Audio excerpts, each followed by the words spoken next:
Thanks, Lincoln. You can read in your program a biography of Richard Bushman. I would like to say a little in addition to that. I ask my students often to distill concepts into a single word that best describes the concept and then explain to me why they made that word choice. And the choice of word I would pick for Richard Bushman is patriarch for three reasons. One, he's been married to Claudia Lauper for more than half a century, and together they have created a large family that they love and nurture.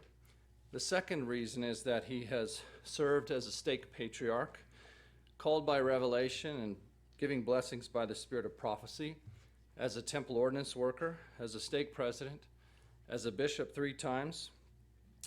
Claudia said that he was admonished by the sealer on their wedding day to take his home teaching faithfully, and according to Claudia, he's always made that a high priority. The third reason I would choose patriarch is because he is a mentor, a father figure to a generation of scholars whom he has shepherded along their way, including in summer seminars for most of the last 15 years held here at Brigham Young University and at biennial conferences scattered all around the country and even internationally, I believe.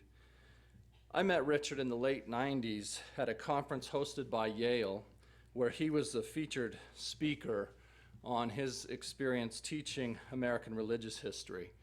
At a dinner reception the night before his talk, I watched Richard from a bit of a distance, and then I greedily grabbed the seat next to him when he sat down for dinner.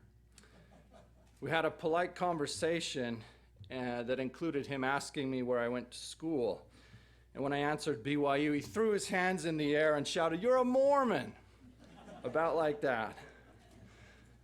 We left that gathering a little early, a gathering of esteemed historians, and he walked me around the green in New Haven, explaining the process of its transition from Puritan to Yankee, and especially showing a great deal of interest in my thesis, in my family, and in my future.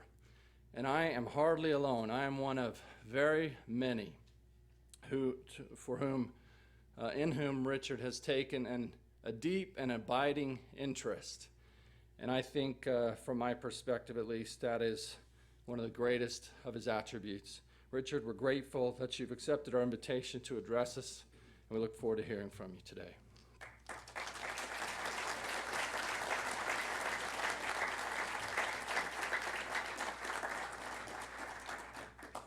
Thank you very much, Steve. It is true. I'm very proud of the rising generation of young scholars. It has great promise for the church and for the field of scholarship in general.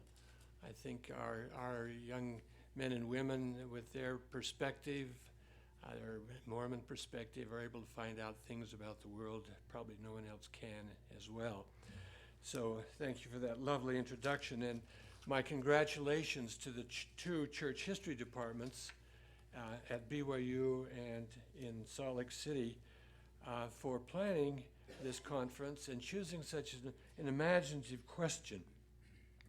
My contribution is less a work of original scholarship than a report upon what is known about the subject, the academic study of antiquity in antebellum America.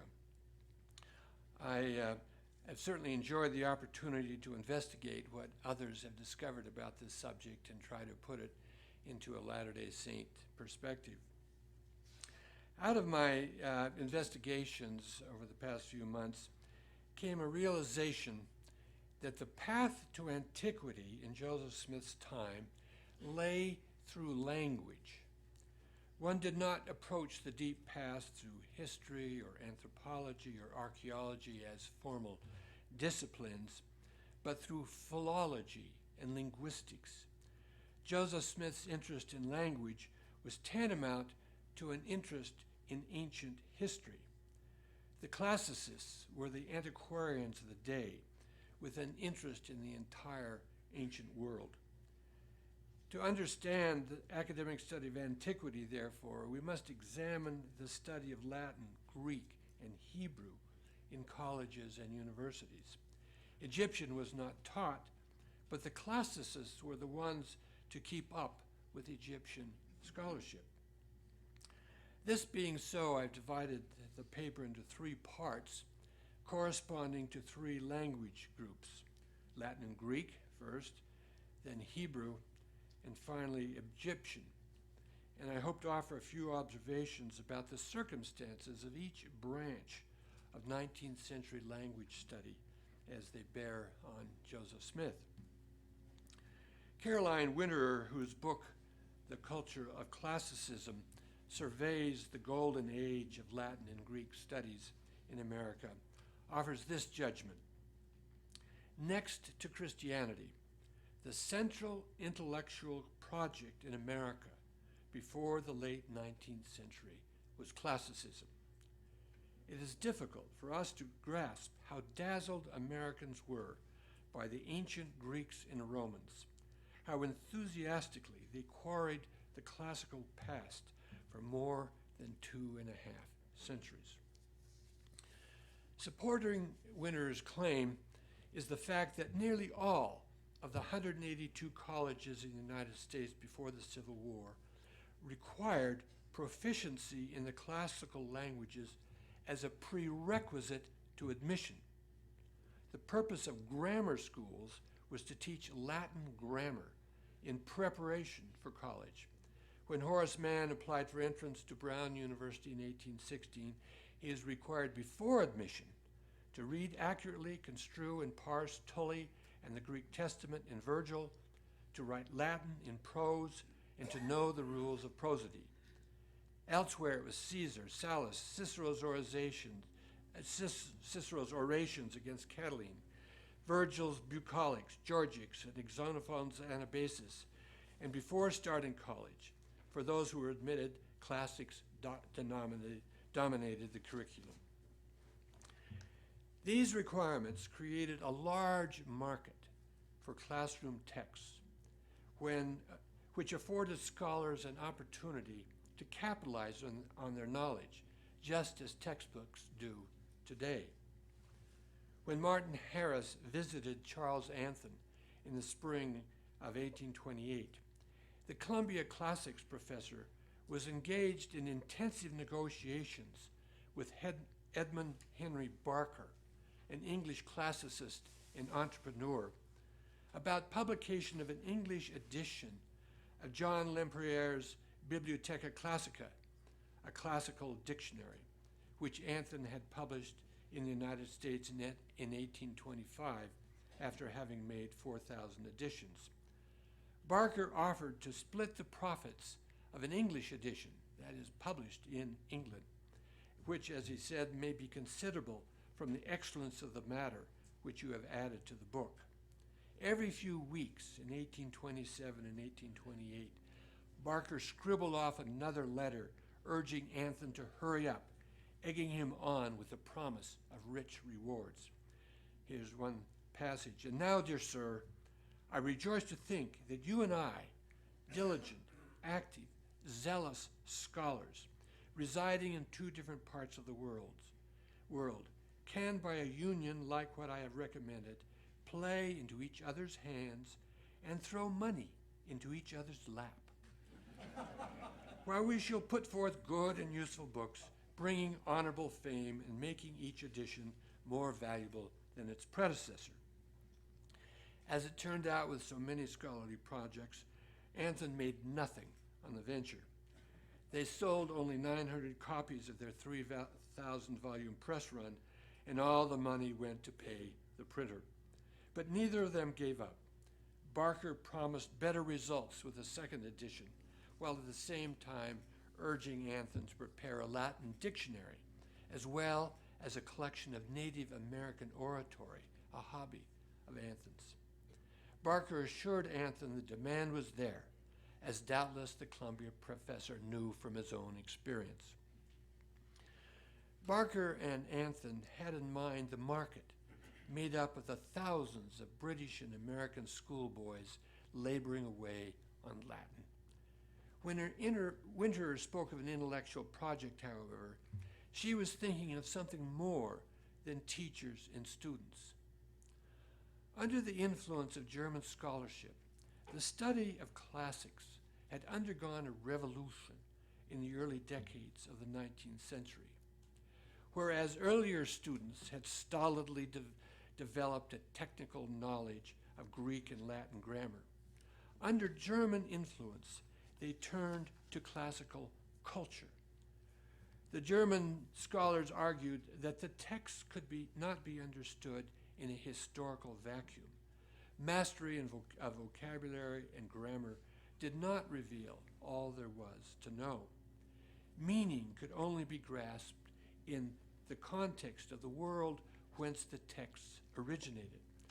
One teacher of Greek insisted in 1830 that a course of lectures should contain an account of the physical character, the scenery, the climate, and the productions of Greece, with the early and later mythology and the fabulous traditions of the heroic age, private life in all its forms, opinions in all their shades, the intellectual character and physical conformation of the people should be fully illustrated. The study of Roman history and Greek history became as important as the parsing of Latin and Greek sentences. The Germans insisted that students must go behind the text to the author's lives and times.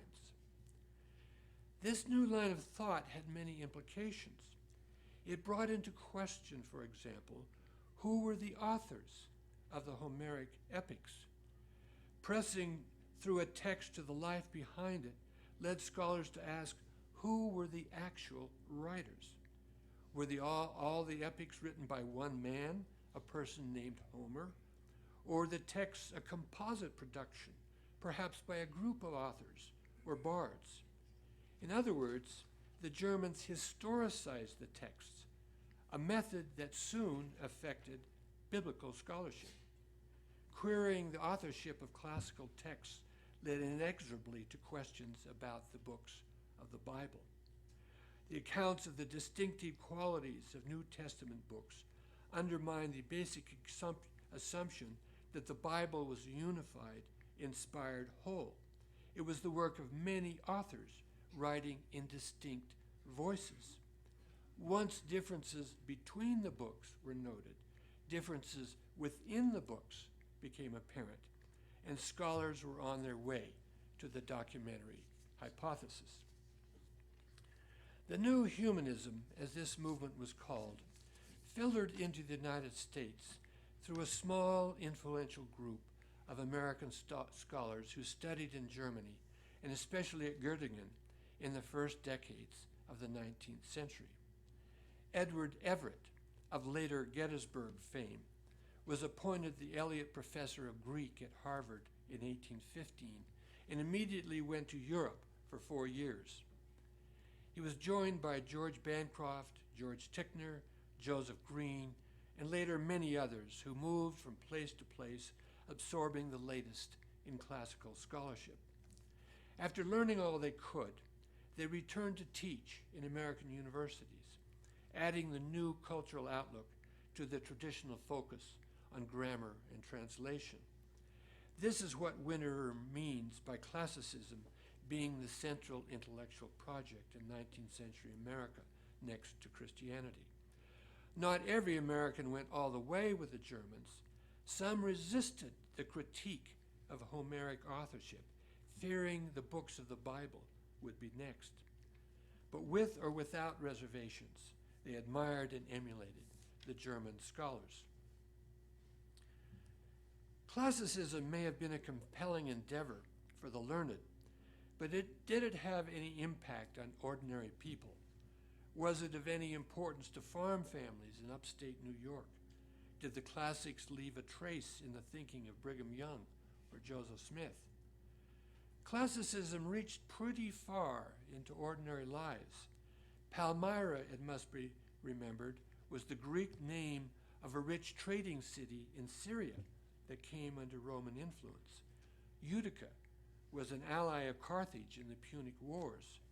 Syracuse was named for Syracusa, a city on the east coast of Sicily, colonized by the Greeks. Troy was the object of Greek desire in the Iliad, and Rome was, of course, Rome. Besides the names of cities, classicism could be read in the facades of the neoclassical houses that successful New Yorkers built for themselves all over the state. Classical motifs appeared in furniture and painting. Classicism was everywhere. Joseph had a near brush with one of the preeminent classics teachers of his generation. Although he did not study in Germany, Charles Anthon was an advocate of the new German scholarship. He published nearly 50 Latin and Greek textbooks, including readers designed to introduce students to Roman civilization. Although criticized for sloppy scholarship, Anthon's huge corpus made him a prominent figure in the study of the classics and may explain why his name came up when Martin Harris was looking for a learned consultant on the transcript of Book of Mormon characters. Knowing of Anthon would at least have made Joseph Smith aware of classical studies. If he meant it when he said later, "I am determined to pursue the study of languages until I shall become a master of them," he could not avoid Latin and Greek. And yet, Joseph seems to have done little to promote classical study among his uneducated followers. When he wanted to elevate their learning, he hired a Hebrew teacher, not a Latin instructor.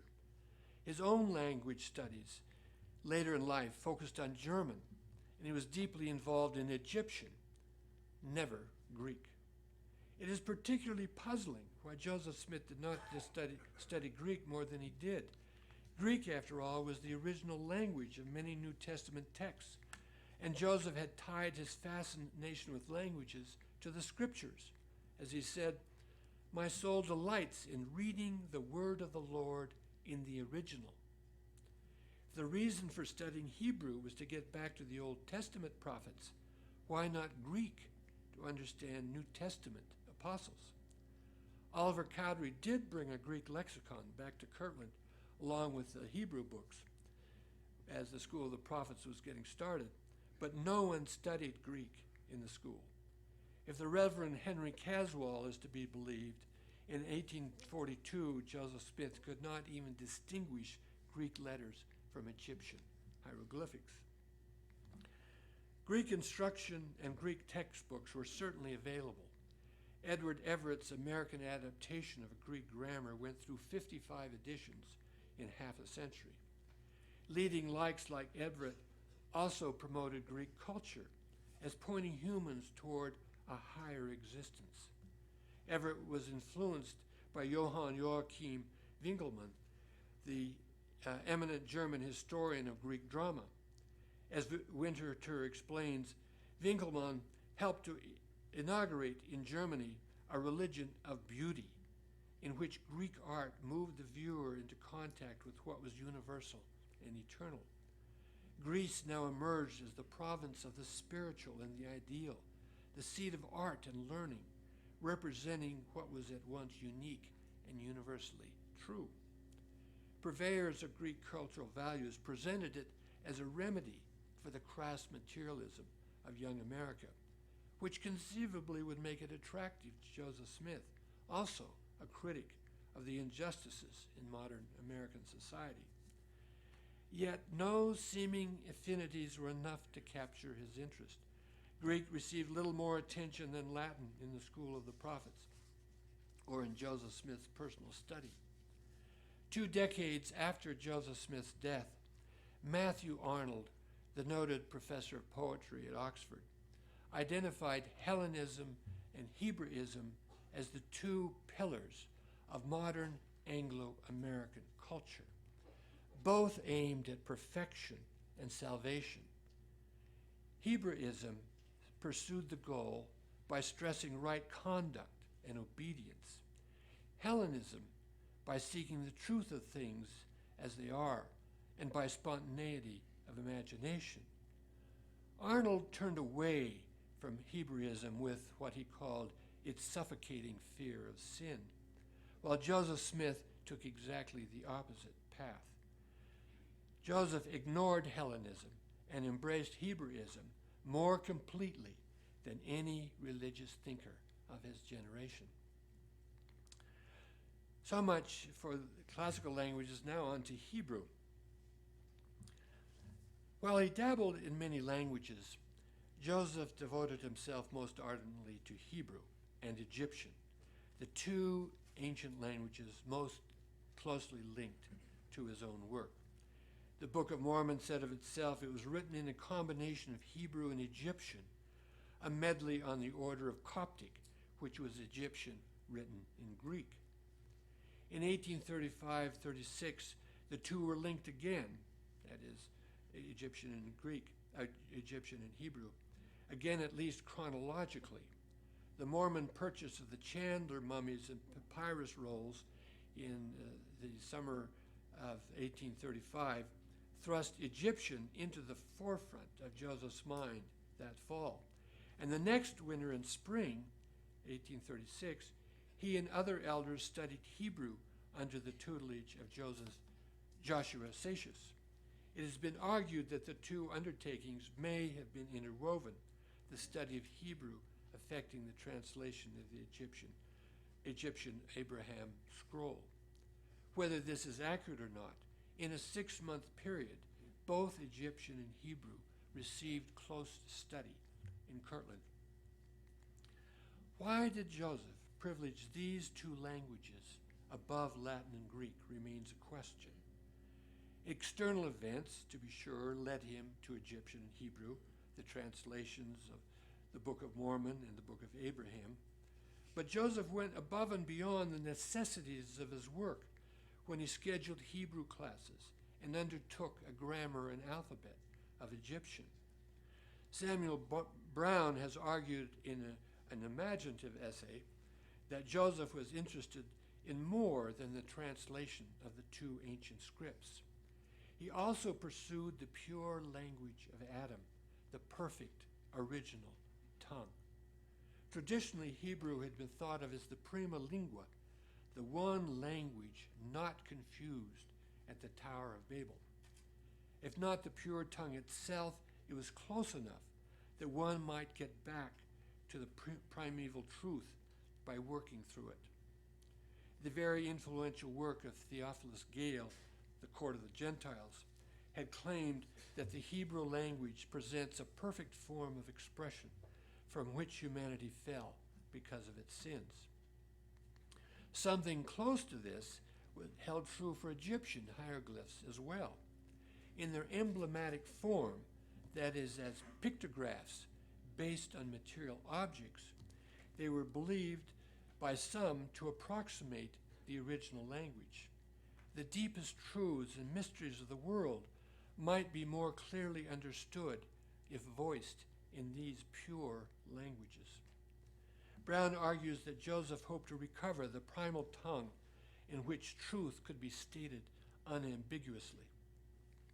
Use of that elemental language would dissolve the misunderstandings and differences that divided modern believers and facilitate the realization of religious unity.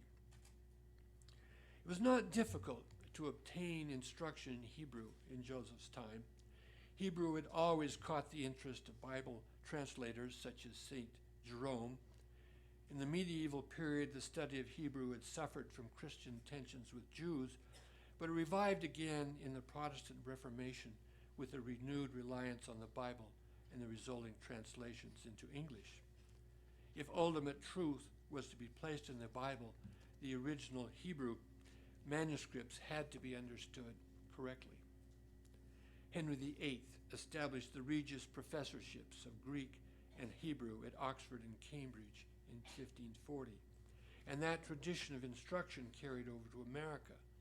Jonathan Edwards studied and taught Hebrew at Yale, and as prospective president of Princeton, asked to teach Hebrew again. Harvard established a chair of Hebrew and Oriental language in 1764, as did the University of Pennsylvania in 1782. At the time of the Revolution, all 10 American colleges offered Hebrew instruction. Interest slackened for a moment at the end of the 18th century. Hebrew classes were made optional at Harvard and enrollment shrank. but interest revived in the early 19th century. The brilliant young linguist Moses Stewart was appointed a chair of sacred literature at Andover Theological Seminary in 1810, feeling his preparation in Hebrew and Greek at Yale to have been inadequate. He plunged into a 3-year crash course on Hebrew and then spent years in Germany studying with the masters. His publication of a detailed and lengthy Hebrew grammar established him as the leading American Hebrew scholar of his generation. His study in Germany made Stewart suspect because of new humanist tendencies in biblical interpretation, which were much feared at Andover. The school had been established to counter the Unitarian takeover of the Harvard Divinity School, and the trustees wanted to keep wolves from the fold. But they had nothing to fear from Stewart. His commitment to orthodoxy was firm. He aimed to extract the best from German scholarship on antiquity while opposing its radical tendencies. Among Stewart's informal students was Joshua Seixas, the son of a distinguished Jewish family in New York City. His father, Gershom Mendes Seixas, was on the board of Columbia University from 1785 to 1815.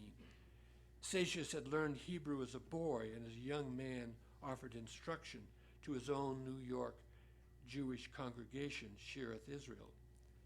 After studying with Stewart, Seixas published an abbreviated version of his teacher's Hebrew grammar designed for use in his classrooms, the Manual Hebrew Grammar for the Use of Beginners, which appeared first in 1833. That practice was customary for the authors of grammars. They adopted their classroom teaching for a book publication. Seixas' training qualified him for a post in an American university teaching Hebrew, but his Jewish identity stood in the way. Only Christians could be hired to teach the subject. Judah Monas, who taught Hebrew at Harvard from 1722 to 1760, converted to Christianity before accepting the post. Seixas may have converted to Christianity, assuming the name of James in place of Joshua, but the record is not clear.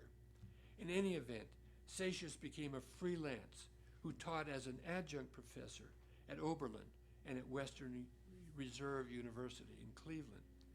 He also taught privately, as he did for the Latter-day Saints in Kirtland. The Mormons may have heard of Seixas from Lorenzo Snow, who studied at Oberlin in 1835, the year Seixas was teaching there. His clients in both Boston and Kirtland preferred Hebrew instruction from a Jew, just as students today prefer native speakers for learning modern languages. Well, that's all I have to say about Hebrew. Let's go on to Egyptian. Joseph could not have turned to any American university for instruction in Egyptian. It was not the subject of any course. There was not a single Egyptologist anywhere in the United States in 1835 when he obtained the Chandler artifacts. Champollion had not cracked the Egyptian code until 1822, and his Egyptian grammar, was not published until 1836.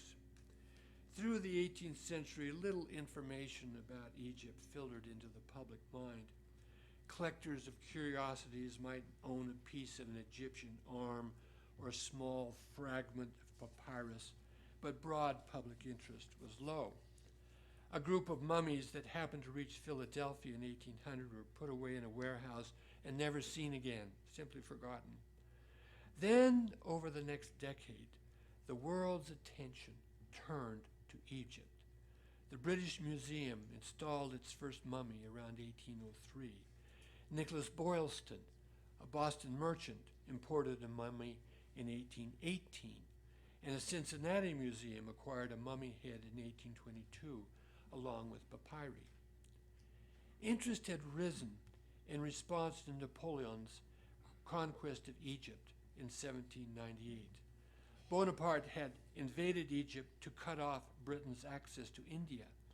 but succeeded only temporarily. The British expelled him in 1801. Meanwhile, Bonaparte knew enough about Egypt to see it was worthy of study. According to contemporary historical theory, Egypt was the cradle of civilization, the civilization that preceded Greece and Rome, as civilization took its westward course from Greece and Rome to Europe, and hopefully, the Americans believed, to the Western Hemisphere. The immense monuments in Egypt seem to speak for a massive civilization that deserved attention. Along with his soldiers and administrators, Bonaparte sent 150 artists, engineers, mathematicians, botanists, chemists, physicists, naturalists, and geologists to record and analyze Egyptian civilization. Even after the British drove out the French, this band of scholars labored on. Between 1809 and 1829, they turned out 19 volumes of dense descriptions and drawings called Description of Egypt, which marked the beginning of modern Egyptian studies. These fabulous volumes drew the world's attention to the land of the Nile, and the Egyptian business boomed. Individuals fortunate enough to own mummies found they would draw crowds willing to pay 25 cents each to view them. In 1823, a pair of merchants presented a Thebes mummy, later found to be a stone cutter named Patahershef, to the Medical College in Boston for the express purpose of public display and fundraising for the hospital. The donors assumed the money would excite some curiosity of the public, as indeed it did. A Boston newspaper estimated that within 2 days, 500 or 600 people had viewed the mummy. After interest in Boston flagged, the hospital trustees leased the mummy to Doggett and Company to tour the nation. In 1824, Patahershef went to nearly a dozen American cities and netted over $1,000. In Baltimore, the Peel Museum rented the mummy for 6 weeks for $650 and brought in $1,842. The returns declined, however, after a year, however, as competition rose. Ambitious entrepreneurs plundered Egyptian tombs to recover artifacts they knew had a market in the United States. After touring mummies had exhausted the immediate interest, they were procured by museums like Peel's for ongoing display. There, they continued to enlighten the public and stimulate speculation, such as the conjecture that Patahershef was Pharaoh's daughter, or perhaps Moses himself. Before the Civil War, exhibits and museums were the most common way for the general public to learn about Egypt. Michael Chandler, an Irish immigrant, went into the mummy business around 1833. By his time, mummies were being transported all over the country as a curiosity for locals to talk about. Chandler's exhibit was notable for the number of mummies it presented, possibly as many as 11 at one point, though the number decreased as he proceeded. In Kirtland, his collection made a huge splash. Joseph probably found more meaning in Egyptian manners than any viewer of his generation. He believed the papyri put him in touch with the ancient patriarchs, Abraham and Joseph. The Kirtland Saints paid $2,400 for Chandler's collection of 4 mummies and 2 papyrus rolls, a high price in the mummy market, but not out of sight. The market value of a mummy by 1833 was estimated about $450. As with the plates of the Book of Mormon, Joseph wanted the scrolls translated. In this, he could expect little help from American universities. There were no Egyptian experts anywhere.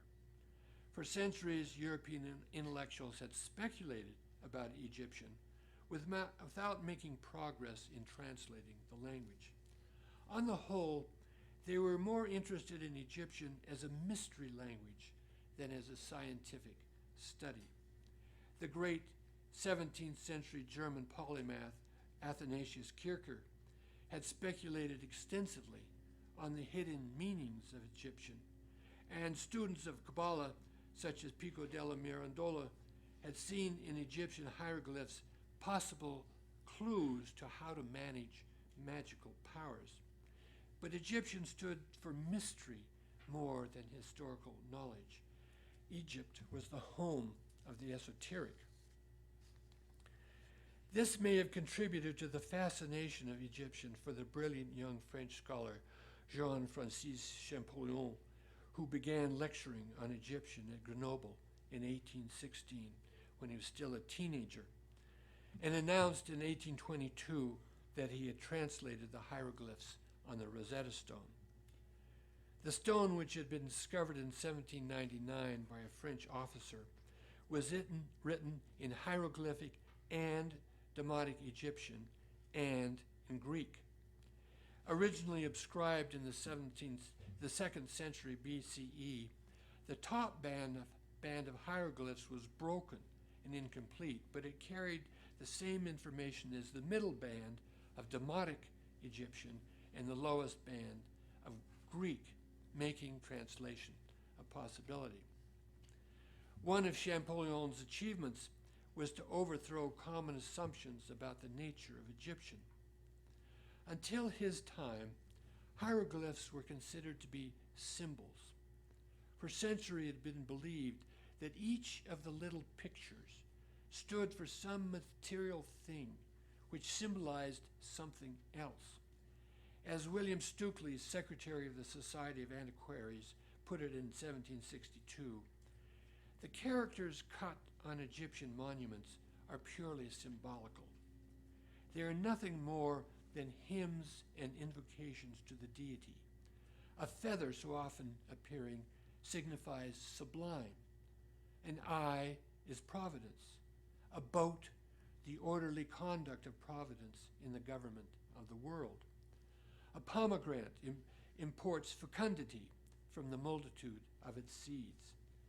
Thus it was that this nation of philosophers and religious visionaries codified their profoundest insights into the symbols on their obelisks and temples.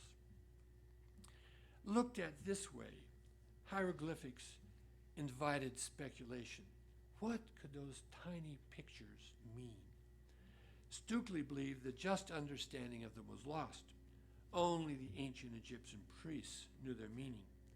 But that did not stop inquirers such as Kircher from projecting deeper meanings, or other kinds of speculations. Visiting Rome in 1760, the Anglo-American painter Benjamin West said the most interesting object in the city was an Egyptian obelisk. And here's what West said: the hieroglyphs appeared to resemble so exactly the figures in the wampum belts of the Indians that it occurred to him, if ever the mysteries of Egypt were to be interpreted, it might be by the Aborigines of America. Slightly tongue-in-cheek, but it's the association that came to his mind. Before he could make headway with the Rosetta Stone, Champollion had to overcome the speculative reading of Egyptian. His greatest breakthrough was to discover that many parts of the hieroglyphs did not represent things but sounds. Egyptian, in other words, was like modern alphabets, phonetic, at least in part. Originally, writing was pictographic. A sign pictured an object. Over time, the pictures came to represent sounds, as, say, a picture of a bee followed by a leaf could be read in English as belief. Eventually, the pictorial value of the sound of the sign was erased completely, leaving only a mark that represented a sound. Aleph in Semitic language was the name for an ox. The pictured head of the ox gradually transmitted into an A, but the mark referred only to the sound, with no reference to the ox or anything material. Champollion discovered that Egyptian was made up of phonetic symbols mixed with pictures or ideograms that represented ideas. The changes increased the precision of the language, but gone with the deeper metaphysical associations imagined by earlier scholars. In their place, particular sounds were attached to each sign, yielding a word. News of Champollion's triumph was conveyed to the American reading public through the scholars most closely in touch with antiquity, the classicists. Charles Anthon introduced scores of Egyptian entries into his revision of Lempriere's classical dictionary. Edward Everett wrote on the zodiac of Dendra in the 1823 issue of the North American Review and gave a more extensive account of Egyptian in an article on hieroglyphs in 1831. Thrilled by Champollion's discovery, Everett dismissed the older symbolic interpretation entirely.